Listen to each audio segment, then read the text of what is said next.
16th Finance Commission. The latest report of the 16th Finance Commission tabled in Parliament on February 1 highlights renewed support and strengthened financial backing for urban local governments. 16th Finance Commission Overview and Key Recommendation. The 16th Finance Commission, chaired by Dr. Arvind Panagaria, submitted its report for the period 26-27 to 30-31, tabled in Parliament on February 1, 2026. The Commission has recommended that 41% of the divisible pool of central taxes be devolved to states, the same share as recommended by the 15th Finance Commission.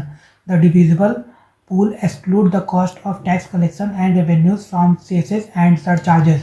Criteria for devolution among states. To distribute central taxes among states, the Commission uses a formula assigning weightage to specific parameters.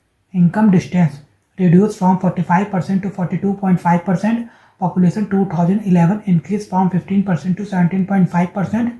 Demographic performance reduced from 12.5% to 10%. Area reduced from 15% to 10%. Forest cover retained at 10%. Tax and fiscal effort removed earlier 2.5%. Contribution to GDP newly introduced at 10%. 16th Finance Commission boosts urban local governments. The Finance Commission is a constitutional body that recommends how tax revenue should be shared between the center and states. Reconstituted every 5 years, it also provides grants to local governments. Since the 10th Finance Commission, after the introduction of urban local bodies and panchayats as the third tier, such grants have been a regular feature. The 16th Finance Commission has significantly raised the share of grants for urban local governments to 45%, up from 36% under the 15th Finance Commission and 26% under the 13th Finance Commission. In absolute terms, it has recommended 3.56 lakh crore rupee for urban local bodies, more than double the 15th Finance Commission's rupee 1.55 lakh crore and nearly 15 times that the allocation of the 13th Finance Commission post-2011 census.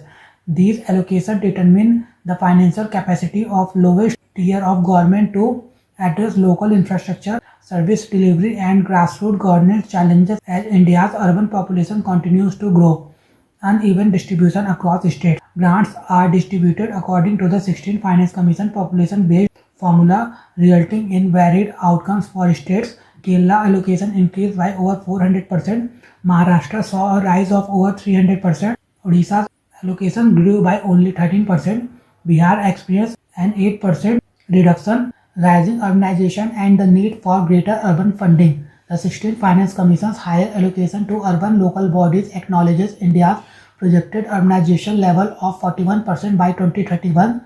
With each decade, a larger share of India's population is moving to cities, increasing the demand for stronger urban governance. Data gaps and policy challenges. The 2011 census recorded 31% of Indians living in urban areas, lower than countries like China 45%, Indonesia 54% and Brazil 87%. However, other estimates vary widely. A 2015 World Bank report suggested that 54% lived in cities and another 24% in urban clusters, pointing to significant discrepancies.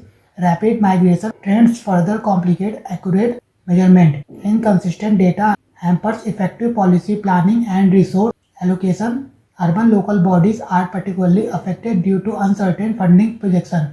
16th Finance Commission financial cushion. Increased 45% share for urban bodies is seen as a buffer against future demographic revisions.